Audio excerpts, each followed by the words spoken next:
नई नई नई ये बातें नई है जानकारी, आ गई अब हमारी सीनियर्स की बारी।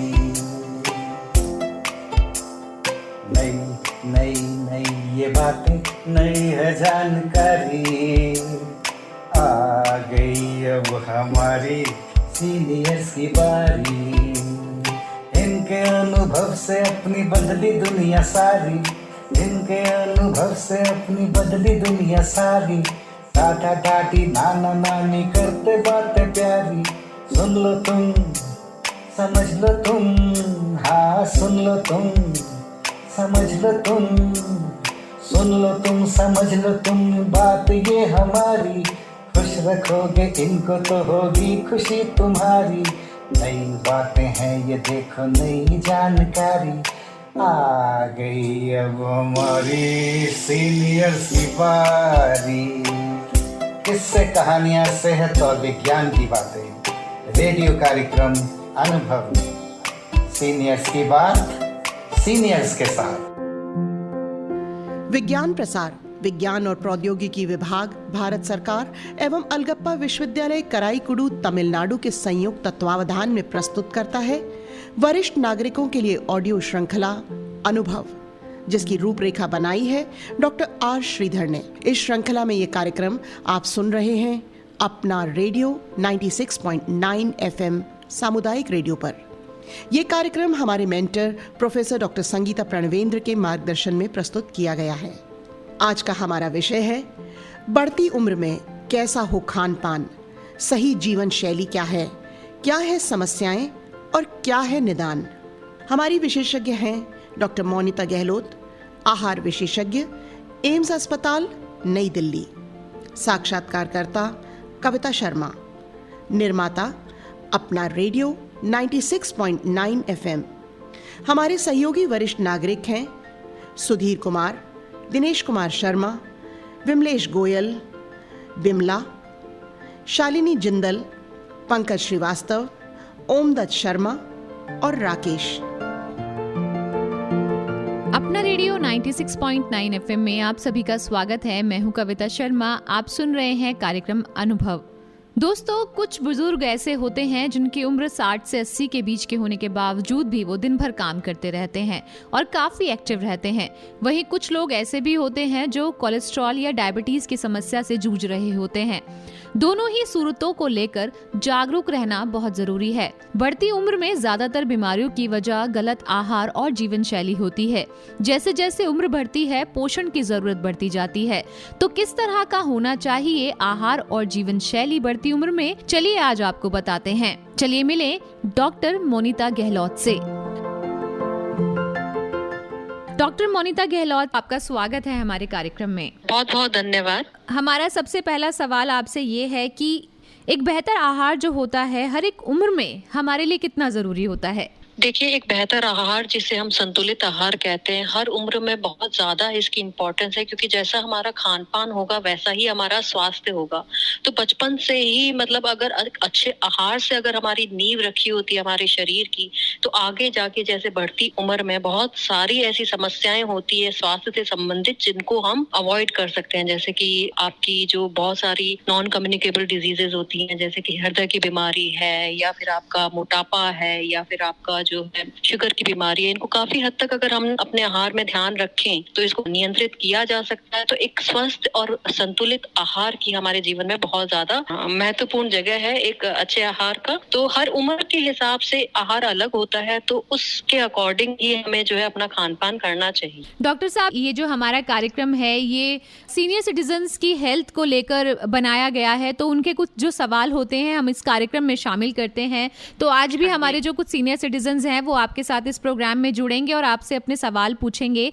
तो हमारा जो पहला प्रश्न है, जो हमारे सीनियर व्यक्ति हैं जो अपना सवाल पूछेंगे, उनका प्रश्न ये है। मेरा नाम दिनेश कुमार शर्मा, 68+। जैसे जैसे डॉक्टर साहब उम्र बढ़ती है वैसे वैसे दांत जो घिसने लगते हैं, कमजोर पड़ने, इसके लिए कोई डाइट बताइएगा। फ्रूट्स हमसे खाए नहीं, जैसे अमरूद हुआ, सेब हुआ, डायरेक्ट हम दांत से नहीं खा सकते, अलग कोई डाइट है कोई? हाँ जी, एक एक बहुत बड़ी समस्या देखी जाती है कि बढ़ती उम्र के साथ दांत जो है नहीं रहते हैं, और दांत नहीं रहने से चबाना प्रॉपर नहीं हो पाता है, जिसकी वजह से जो बहुत सारी चीजें, स्पेशली जो सख्त चीजें होती है, सलाद खाना या सख्त फल खाना बहुत मुश्किल हो जाता है। उसके लिए भी सोल्यूशन होते हैं कि आप क्या कर सकते हैं। एक तो आप अपने जो है दांत के डॉक्टर को जरूर दिखाइए। अगर दांत लग सकते हैं, नकली दांत जिसके द्वारा आप चबा सकते हैं, तो वो भी एक ऑप्शन होगा। और दूसरा, उसके साथ जो है अपने फल या सब्जियां जो होती है उनको उबाल के अगर मिक्सी में प्यूरी बना ली जाए, या बिना उबाले भी कुछ फलों की प्यूरी के रूप में खा लिया जाए, उसको मिक्सी में या हैंड ब्लेंडर से प्यूरी के रूप में खाया जाए, तो चबाने की आपको जरूरत नहीं पड़ेगी। और फल और सब्जियों से जो हमारा पोषण मिलता है, जो विटामिन मिलता है, मिनरल मिलता है, वो भी मिल जाएगा। तो आप खा नहीं सकते, इसकी वजह से वो फल या सब्जी छोड़ना ये उपाय नहीं है। उपाय है कि एक तरीका ऐसा ढूंढे कि वो खाया जा सके, क्योंकि ये बहुत इंपॉर्टेंट फूड ग्रुप है, फल और सब्जियां, जिसका हमारे आहार में होना बहुत जरूरी है। तो डॉक्टर, जैसे कि बचपन में हमारी मम्मी या जैसे छोटे बच्चों के साथ करते हैं हम लोग, जिनके दांत नहीं होते, तो उनको हम प्यूरी बना के या आटे में मिक्स करके कर दें, तो सेम वो बुजुर्गों के साथ भी हमें करना चाहिए। यस, वो किया जा सकता है। बेबी फूड कंसिस्टेंसी जिसे कहते हैं, कि जो चीजें अगर आप सख्त तरीके से नहीं खा सकते या जो आप चबा नहीं सकते, उनको आप मिक्सर में प्यूरी बना के, प्यूरिड फूड इसे कहते हैं, उस फॉर्म में आप ले सकते हैं। और या फिर थोड़ा सा भी चबा सकते हैं तो सॉफ्ट कंसिस्टेंसी की, जिसमें भाप का प्रयोग करके खाना पकाया जा सकता है, जैसे दलिया हो गया, खिचड़ी हो गया, ये तो वैसे भी खाए जा सकते हैं। तो मतलब फलों को अवॉइड करना इसका सोल्यूशन नहीं है, उन्हें खाना जरूरी है। नहीं। डॉक्टर साहब, बहुत अच्छी जानकारी है, आगे बढ़ते हैं। अगला सवाल हम यहाँ पे लेंगे। हमारा अगला सवाल है। नमस्कार डॉक्टर साहब, मैं पंकज श्रीवास्तव बोल रहा हूँ। 62 ईयर्स मेरी एज है। डॉक्टर साहब, मैं सुबह जैसे दूध पीता हूँ तो उसके बाद में ना मुझे तुरंत प्रेशर बन जाता है, तो इसकी वजह से क्या मुझे दूध छोड़ देना चाहिए, या इसके अलावा कोई और रेमेडी है जो मैं अपना सकता हूँ और मुझे दिक्कत ना हो? देखिए, दूध एक बहुत इंपॉर्टेंट फूड ग्रुप है, जिसका खाने में होना बहुत मायने रखता है। बढ़ती उम्र के साथ कई बार ऐसा होता है, और हम में से बहुत लोगों को भी ऐसा होता है कि दूध की एक जो शर्करा होती है, जिसका नाम लैक्टोज होता है, जिसको पचाने की क्षमता कम होती है और उम्र के साथ थोड़ी और कम हो जाती है। तो अगर आप में कोई भी ऐसा लक्षण दिखता है कि आप दूध को पूरी तरह से नहीं पचा पा रहे हैं, आपको ऐसा लगता है, तो दूध को उस फॉर्म में लें कि जो पचाया जा सके। जैसे जो लोग दूध नहीं पचा सकते हैं, पर ये देखा गया कि वो दही को पचा सकते हैं, पनीर को पचा सकते हैं। तो दूध जितना, जैसे सपोज आपको बॉडी के लिए एटलीस्ट 500 ml दूध हमारे खाने में होना चाहिए, तो उतना ही दही या उतने ही दूध का पनीर बना के आप ले लें, उसको पचाने में इतनी दिक्कत नहीं आएगी। जी डॉक्टर साहब, बहुत बहुत धन्यवाद। अगला सवाल हम लेंगे। तो जो अगला सवाल है हमारे सीनियर सिटीजन का, वो ये है। डॉक्टर साहब नमस्कार जी, मेरा नाम विमलेश गोयल है। मैं 61 साल की हूँ, और सुबह जब मैं चाय पीती हूँ ना, तो मेरे को चाय पीने के बाद एसिडिटी बन जाती है। तो उसके लिए आप मुझे बताइएगा कि क्या करना है, मेरे को चाय पीनी चाहिए या नहीं? देखिए, अगर चाय पीने से गले में जलन लगती है, गले में जलन जो है चाय पीने से अधिकतर नहीं होती है। अगर आपके गले में कोई समस्या रही होगी जिसके लिए आपको डॉक्टर को दिखाना पड़ेगा, हो सकता है कि गले में कोई अल्सर हो, तो इसकी जांच कराना बहुत जरूरी है। तो आप अपने नजदीकी डॉक्टर से संपर्क करके जो है उसकी जांच करवाएं। बाकी चाय से जलन एसिडिटी जैसा रह सकता है, तो खाली पेट चाय ना लें। अगर गले में जलन है तब तो आप बंद ही कर दें। और इन जनरल अगर आप पूछ रहे हैं, तो चाय आप जब भी लेते हैं तो उसको साथ कोई अनाज की एक चीज ले, ताकि उसकी एसिडिटी आपको तकलीफ ना दे। अगले सवाल की ओर बढ़ेंगे। डॉक्टर मोनिता यहाँ पे, और अगला जो प्रश्न है वो ये है। मेरा नाम बिमला है, मेरी उम्र 62 साल है। मैं शुगर की पेशेंट हूँ, और मैं पहले जब मुझे डायबिटीज नहीं था तो मैं गोंद के लड्डू, मीठा, ये सब कुछ सर्दियों में खाती थी। लेकिन अब मेरा मन करता है, तो इसके लिए मैं क्या करूं, कैसे खाऊं, क्या करूं, बताओ मुझे। देखिए, अगर आपको डायबिटीज की बीमारी है तो मीठा अवॉइड करना तो एक बहुत जरूरी आहार का हिस्सा है, क्योंकि जो मीठा अगर आप खाएंगे तो आपकी शुगर्स बहुत ज्यादा बढ़ेंगी, और शुगर्स बढ़ेगी तो बहुत सारी बीमारियों के खतरे बढ़ेंगे। तो पहला चीज जो आपको सेहत में ध्यान रखनी है, अगर डायबिटीज है तो आपको ऐसा आहार खाना है कि आपकी शुगर जो है बिल्कुल नियंत्रित रहे, ना कम जाए ना ज्यादा जाए। तो मीठा अवॉइड करना जरूरी है। स्वाद को कंट्रोल करने के लिए बहुत सारी ऐसे हेल्दी आइटम्स है जो आप अपने खाने में खा सकते हैं। अपने डॉक्टर से पूछ के आर्टिफिशियल स्वीटनर अगर किसी चीज में डालना चाहे तो वो आप जो है आपको मीठी का स्वाद भी दे देगा, परंतु गोंद के लड्डू वगैरह एडवाइजेबल नहीं है। और अगर ऐसा खाने का होता है तो अपने आहार विशेषज्ञ से संपर्क करें। आपकी शुगर्स किस रेंज में, आपका वेट किस रेंज में है, आपको और कोई समस्या है, तब जाके वो आपको एक सही तरीका बताएगी कि खा सकते हैं तो किस तरह से। डॉक्टर हम आगे बढ़ेंगे, लेकिन मैं एक सवाल आपसे लूंगी। डॉक्टर साहब, बहुत सारे लोग ना अपने खान पान को लेकर अवेयर ही नहीं होते, क्योंकि उनको शायद ये पता ही नहीं होता कि आहार विशेषज्ञ नामक भी कोई डॉक्टर होता है, या उनकी सलाह भी हमें टाइम टू टाइम ले लेनी चाहिए। तो आप क्या कहेंगी इस विषय पर कि हमारा जो खान पान है वो शुरू से कितना बैलेंस रहना चाहिए, हमें किस उम्र से डाइटिशियन की सलाह लेकर के आगे बढ़ना चाहिए? देखिए, डाइटिशियन की सलाह आहार विशेषज्ञ आजकल जो है प्रमुख शहरों में होते हैं, तो आपको कभी भी मौका लगे तो आप एक इन जनरल कभी भी मिल सकते हैं कि एक उम्र के अकॉर्डिंग या बीमारी के अकॉर्डिंग कैसा खाना होना चाहिए। क्योंकि बहुत हमारी जो है खान पान जो है एक ऐसी चीज है कि जिसमें हर कोई इंसान अपनी एडवाइस दे देता है, हर कोई अपने घरेलू नुस्खे दे देता है, कोई भी अपने तरीके से खा रहा होता है, परंतु सही तरीका नहीं पता होता है। तो बचपन से ही, जब से शिशु पैदा होता है से लेके एल्डरली तक, एक अच्छे पोषण का बहुत ज्यादा महत्व है। और अगर आपको साथ में कोई बीमारी है, सपोज आपको शुगर है या दिल की बीमारी है या मोटापा है, तो आहार विशेषज्ञ से तुरंत जरूर से संबंध करें। अगर आपको बीमारी नहीं है, हेल्दी है, अगर आपका वेट नॉर्मल रेंज में है, तो आप फिर अपने खाने को थोड़ा सा अपनी तरह से मैनेज कर सकते हैं। परंतु अगर आपको कुछ बीमारियां साथ में हो चुकी है तो आप आहार विशेषज्ञ का परामर्श जरूर लें। जी डॉक्टर, आप एम्स में हैं, तो आपके अनुभव में भी बहुत सारे बुजुर्ग ऐसे आते होंगे जो थोड़े अड़ियल किस्म के होते हैं। किस तरीके से डील कर पाती हैं अपने इन पेशेंट्स के साथ? देखिए, स्वभाव सबका अलग अलग होता है और हर इंसान को हम उस तरह से डील करने, क्योंकि हम इतने सारे रोगी देखते हैं तो हमें डील करने का तरीका आता है। अगर किसी के स्वभाव में कोई दिक्कत भी आती है, अड़ियल भी होते हैं, कैसे भी होते हैं, उसके पीछे कोई ना कोई कारण जरूर होता है। तो हम उस कारण को जानने की कोशिश करते हैं कि अगर उस बुजुर्ग में कोई परेशानी है या वो चिड़चिड़ा है या वो खाने की कोई चीज नहीं मान रहा है, तो उसके पीछे उसका कारण क्या हो सकता है, वो जब पता लग जाता है तो उसको कन्विंस करने में हमें सहायता मिलती है। और क्योंकि बढ़ती उम्र है तो उनकी जिंदगी में तकलीफें ज्यादा थोड़ी हो जाती है, क्योंकि 1 या 2 रोग तब तक लग चुके होते हैं, उनके फैमिली से संबंधित कई इश्यूज होते हैं। तो ये सब देखते हुए हम ओवरऑल पेशेंट्स को कन्विंस करते हैं कि उनको एक अच्छा पोषण कैसे बनाए रखना है, और हम पूरी तरह से सहायता करते हैं कि जो जो लेवल पे वो प्रॉब्लम फेस कर रहे हैं तो उन प्रॉब्लम्स का सोल्यूशंस क्या हो सकते हैं आहार के साथ साथ। डॉक्टर साहब, अब हम आगे बढ़ेंगे अपने कार्यक्रम में। अगले वरिष्ठ नागरिक का सवाल हम लेंगे। डॉक्टर साहब, नाम है हमारा शालिनी जिंदल, मेरी उम्र 60 साल है, मेरे घुटनों में दर्द रहता है। इसमें इस उम्र के लिहाज से घुटनों में दर्द ना रहे, क्या खान पान होना चाहिए?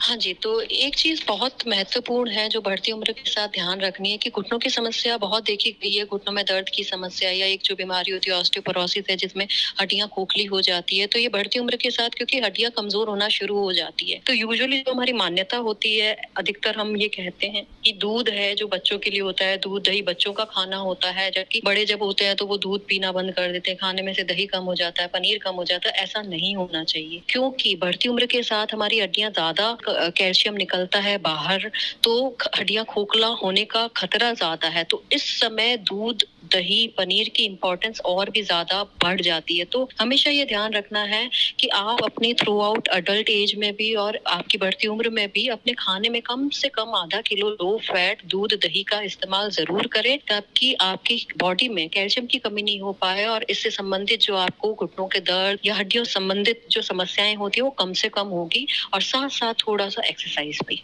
डॉक्टर साहब, अब हम अगले सवाल की ओर बढ़ेंगे। अगले सीनियर सिटीजन हमसे पूछ रहे हैं। डॉक्टर साहब नमस्कार, मेरा नाम राकेश है, मेरी एज जो है 72 ईयर्स है। तो मुझे आप थोड़ा सा ये बताइए कि मुझे इस एज में खाने के लिए क्या चीज सूट करेगी जिससे मैं उसको पूरा न्यूट्रिएंट्स मेरे बॉडी के अंदर पहुंच सके। देखिए, अगर हजम नहीं हो पाता है तो किस तरह का हजम नहीं हो पाता है, या आप अगर खाना पच नहीं पा रहा है, आपको कब्ज की शिकायत रहती है, तो खाने में जो है रेशा बढ़ाना पड़ेगा। ठीक है, अब प्रॉब्लम क्या होती है कि बढ़ती उम्र के साथ हमारे खाने में रेशा कम हो जाता है, क्योंकि दांतों की समस्या या कोई और समस्या है, तो इसकी वजह से सलाद खाना या फल खाना कम हो जाता है। फिर जो है बढ़ती उम्र के साथ जो है प्यास लगना का सेंसेशन कम होता है, तो अधिकतर बुजुर्ग जो है अपना रिक्वायर्ड अमाउंट ऑफ पानी नहीं पी पाते हैं। तो ये चीजों को जो है सुधारना होगा। तो जैसे कि मैंने बताया कि फल और सब्जियां जिस रूप में आप खा सकें, चाहे आप प्यूरी बना के खा सके, चाहे थोड़ा सा उबाल के खा सके, उस तरह से आप इंक्लूड करें। साथ साथ जो है बिना प्यास के भी पानी पीना शुरू करें। आप अपना 2 लीटर का पानी, 1.5 लीटर का पानी अलग करके रखें और ये इंश्योर करें कि आप बीच बीच में थोड़ा थोड़ा पानी पीते रहें। सिर्फ तभी पानी नहीं पीना जब प्यास लगे, उसके बिना भी आपको अपना पूरे दिन का इंटेक पूरा करना है। और थोड़ी आप जो है अगर वॉक या एक्सरसाइज करेंगे तो इन सब चीजों से आपकी आंत की गति नॉर्मल होगी, जिससे अपचन की समस्या कम से कम होगी। जी, बहुत अच्छी जानकारी डॉक्टर मोनिता। अगले सवाल की ओर बढ़ेंगे। अगली हमारी वरिष्ठ नागरिक हैं जो वो पूछ रही हैं कि डॉक्टर साहब नमस्ते, मेरी उम्र 67 साल है। मेरी पित्त की थैली का ऑपरेशन हुआ था, तब से मुझे कुछ भी ढंग से डाइजेस्ट नहीं हो पाता। मेरा खान पान किस तरह का होना चाहिए जो मेरा शरीर आराम से पचा पाए?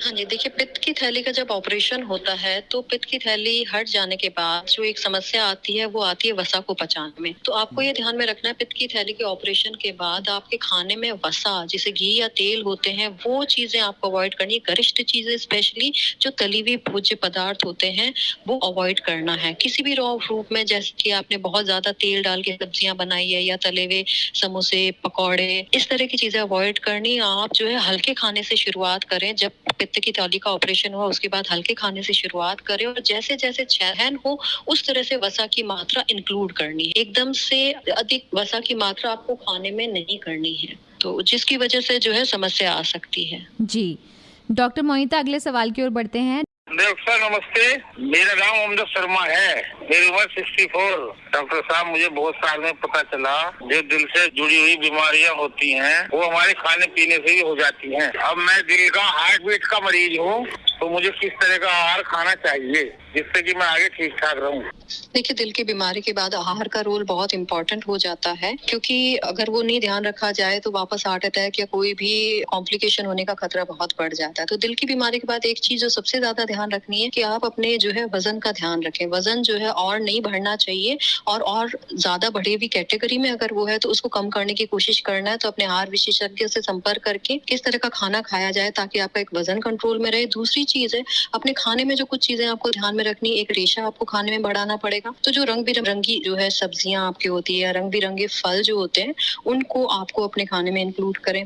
दूसरी चीज जो है वसा की मात्रा को कम करना पड़ेगा। तो कहीं से भी जो खाना पकाने में अधिक वसा का आप उपयोग करें, तेल का या घी का इस्तेमाल किया जाता है, उसको कम करना पड़ेगा। गरिष्ठ जो होती है, ज्यादा तेल की जो सब्जियां बनाई जाती है, जो तल के सब्जियां बनाई जाती है, तो वो मेथड नहीं करके मिनिमम कम से कम तेल का यूज करते हुए जो सब्जियां बनाई जा सके वो बनाएं। नाश्ता जैसे बना रहे हैं तो जिसमें अगर जैसे अगर तली हुई चीजों का प्रयोग कर रहे हैं, अगर पराठा का प्रयोग कर रहे हैं, पूरी का प्रयोग कर रहे हैं, तो वो नहीं करके रोटी या फिर ऐसा कोई नाश्ता जिसको बनाने में या तो कम तेल या बिना तेल के बनाई गई हो, ठीक है। और गरिष्ठ जो चीजें होती है हमारी, बहुत बाहर की जो तली हुई चीजें हैं जैसे चिप्स हो गए, कुरकुरे हो गए या चूड़ी, समोसे, पकौड़े हो गए, इनका भी परहेज हमें करना पड़ेगा। और इसके साथ साथ तेल का जो एक बता दिया, तेल और घी जो है, और बाहर की जो रिपीटेड जो फ्राइंग की चीजें होती है जिसमें एक ही तेल में बार बार तल के, जैसे आपने देखा होगा बाहर अगर आप समोसे देखेंगे, कचौड़ी देखेंगे, तो जो दुकान वाला होता है उसी तेल में सुबह से शाम तक तलता है।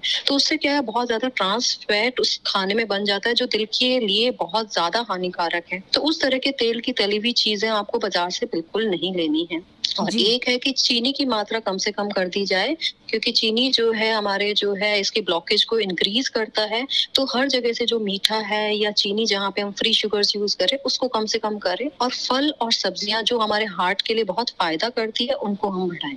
डॉक्टर मोनिता, हम अगले सवाल की ओर बढ़ते हैं। डॉक्टर साहब नमस्कार, मेरा नाम सुधीर गोयल है, मेरी उम्र 63 साल है, मैं रिटायर्ड हूँ और मैं अस्थमा का पेशेंट हूँ। मेरे को जब ये मौसम चेंज होता है प्रॉब्लम्स बहुत हो जाती है, तो इसमें मैं खान पान पे क्या ध्यान दूं, क्या चीज छोड़ूं और क्या चीज मैं यूज करूं, कृपया करके बताइए। देखिए, अस्थमा अधिकतर जो है खाने से संबंधित नहीं होता है, ये जो है फेफड़ों से संबंधित है और ये अधिकतर अग्रवेट होता है, ये बढ़ता है किसी डस्ट से, पोलन से या किसी भी चीज से आपको जो एलर्जी है उससे। खाने का इससे संबंध नहीं है। फिर भी अगर आपको किसी भी स्पेसिफिक फूड से एलर्जी है, जिस फूड को खा के आपको दिक्कत लगे, वो फूड आप अपने खाने में बंद कर सकते हैं। अन्यथा हमारी तरफ से आपको खाने में एक अच्छा बैलेंस्ड खाना खाना है और अपने खाने में फल और सब्जियों की मात्रा बढ़ानी है, जिससे कि हमारे बॉडी में विटामिन, मिनरल्स और स्पेशली एंटीऑक्सीडेंट मिलेंगे जो आपके लंग की कैपेसिटी बढ़ाएंगे, उसको सुरक्षित रखेंगे, उसका जो इन्फ्लेमेशन है उसको कम करेंगे। तो अस्थमा में आप उस चीज का ध्यान रखिए। जी, तो डॉक्टर साहब यहाँ पर हमारे सभी जो वरिष्ठ नागरिक हैं उनके सवाल कंप्लीट हो चुके हैं। आपने उन सभी के जवाब दिए। बहुत बहुत धन्यवाद डॉक्टर मोनिता। बहुत बहुत धन्यवाद मुझे ये अवसर प्रदान करने के लिए, कि ताकि मैं जो है इन लोगों के साथ जुड़ पाई। और मेरी बहुत शुभकामनाएं हैं। सब अपने स्वास्थ्य का ध्यान रखें और अच्छे आहार का ध्यान रखें। जी डॉक्टर साहब, अब घड़ी की सुइयां भी हमें आगे जाने की अनुमति नहीं दे रही। जाने से पहले मैं एक सवाल जरूर आपसे लेना चाहती हूँ कि डॉक्टर साहब, जब लोगों की उम्र जब बढ़ती है, अनुभव जब आगे बढ़ता है, तो कई बार वो अपनी सेहत को लेकर अपने कुछ घरेलू नुस्खे जो हैं उस पर एक्सपेरिमेंट करते रहते हैं, जिसका नतीजा कई बार गलत निकलता है।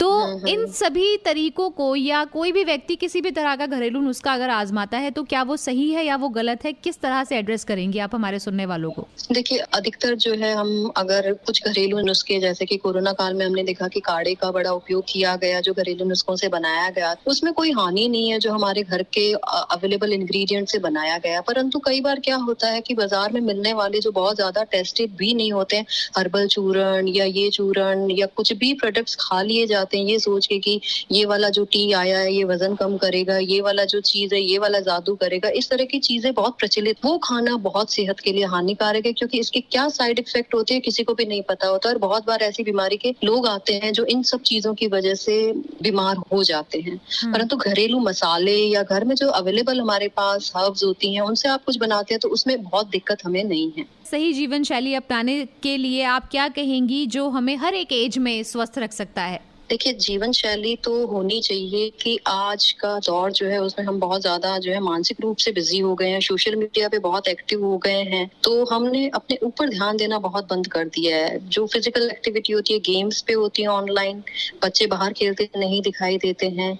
हर कोई अपनी जीवन में बहुत बहुत ज्यादा ऑक्यूपाई हो गया कि एक जो हमारा स्वास्थ्य होता है कहीं परे हो गया है हमारे, जिसपे हमारा बहुत ध्यान होना चाहिए। तो जीवन शैली एक ऐसी होनी चाहिए जिसमें हर चीज का बैलेंस हो। आप काम भी कर रहे हैं या स्कूल जा रहा है बच्चा या कोई भी चीज हो रही है, तो उसमें एक बैलेंस होना कि काम भी करें पर सेहत का भी ध्यान रखें। सेहत में आपको आहार का ध्यान रखना और उसके साथ साथ व्यायाम की बहुत ज्यादा इंपॉर्टेंस है, चाहे वो कोई भी एज ग्रुप हो। छोटे बच्चों में व्यायाम होता है, उनका फिजिकल एक्टिविटी, उनका प्ले होता है, परंतु उसके साथ साथ जैसे बड़े होते हैं तो किसी भी तरह की स्ट्रक्चर्ड या नॉन स्ट्रक्चर्ड एक्टिविटीज जैसे वॉक हो गया या कोई भी तरह की स्विम या जिम या इस तरह की एक्टिविटी होना चाहिए, तभी हमारी सेहत अच्छी रहेगी। और बढ़ती उम्र में ये बहुत इंपॉर्टेंट हो जाता है कि अगर हमें स्वस्थ रहना है तो कम से कम जितना 30 to 50 मिनट्स वॉक हो सके वो करें। तो इन दोनों का जो हमको अपने जीवन शैली को कहीं ना कहीं जो है संतुलित बनाना पड़ेगा। हमें अपने स्वास्थ्य को भी महत्वता देनी है, और स्वास्थ्य को देंगे तभी हम आहार को देंगे, एक्सरसाइज को देंगे। अदरवाइज इंसान एक खो सा गया है कहीं पे, सिर्फ एक स्ट्रेस में जी रहा है, अपने काम का स्ट्रेस, इसका स्ट्रेस, बाहर पहुंचने का स्ट्रेस, ये सारी चीजों के चक्कर में हमने अपने स्वास्थ्य को अवॉइड किया है। अब उस पे ध्यान देने की बहुत जरूरत है, क्योंकि जिस तरह का पेंडेमिक बार बार चल रहा है, अगर हमने अपनी प्रतिरोधक क्षमता नहीं बढ़ाई तो ये चीजों का या ये रोगों का सामना हम कैसे कर पाएंगे। डॉक्टर मोनिता गहलोत, आपने इतनी अच्छी जानकारी हमारे सुनने वालों को दी, आप हमारे साथ जुड़ी, बहुत बहुत धन्यवाद डॉक्टर। बहुत बहुत धन्यवाद। तो दोस्तों, वाकई जो आहार है वो हमारी बहुत सारी जो स्वास्थ्य संबंधी समस्याएं हैं उनके साथ जुड़ा हुआ होता है। सही आहार, सही जीवन शैली हमें हर एक उम्र में स्वस्थ रखने के लिए बहुत लाभकारी साबित होती है। तो जिस तरह से डॉक्टर मोनिता ने इतने अच्छे विचार हमें बताए, इतनी अच्छी जानकारी हमें दी, मैं उम्मीद करूंगी कि आप सभी उसे अपनी दिनचर्या में शामिल करेंगे और तरह तरह की जो बीमारियां हमें उम्र के साथ मिलती हैं, उन सभी बीमारियों से अपना बचाव शुरू से करें। जो आपका बचा हुआ जीवन है वो आप रोग मुक्त होकर जी पाएं। अब कविता शर्मा को अनुभव कार्यक्रम समाप्त करने की अनुमति दीजिए। सुनते रहिए अपना रेडियो 96.9 FM। नमस्कार।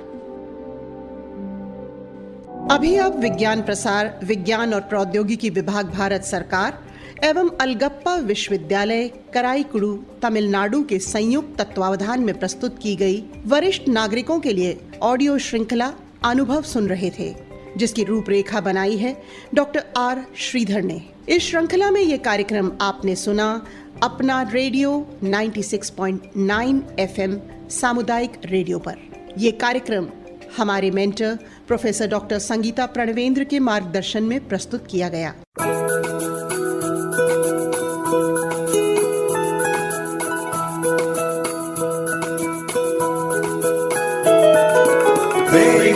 ख्वाहिशें मेरे अरमान, मेरा बस यही सपना, जिंदगी में हर कोई समझे हम सफर मुझे अपना, अपना बस अपना।